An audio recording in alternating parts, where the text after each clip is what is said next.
नमः सर्वबुद्धबोधिसत्त्वेभ्यः तथागता उष्णीशं सितात्तपत्रम् अपराजितं प्रत्यङ्गिरं धारणी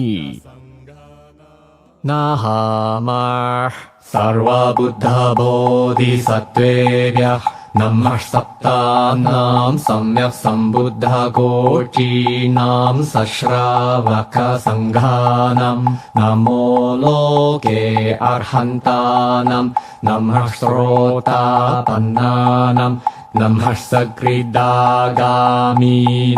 नमः अन्नागामीनां नमो लोके सम्यक्तानां सम्यक् प्रतिपन्नानां नमो देवर्षीणां नमः सिद्धविद्याधारशीणां शापानुग्रहसमर्थानां नमो ब्रह्मणे नमः इन्द्राय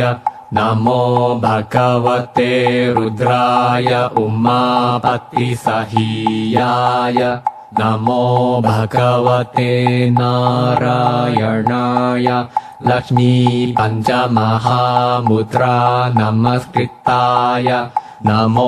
भगवते महाकालाय त्रिपुरनगरवित्रपर्णकाराय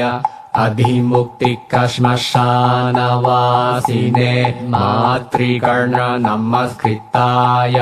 नमो भगवते तथागतकुलाय नमो भगवते पद्मकुलाय नमो भगवते वज्रकुलाय नमो भगवते मणिकुलाय नमो भगवते गजकुलाय नमो भगवते दृढशूरसेनप्रहरणराजाय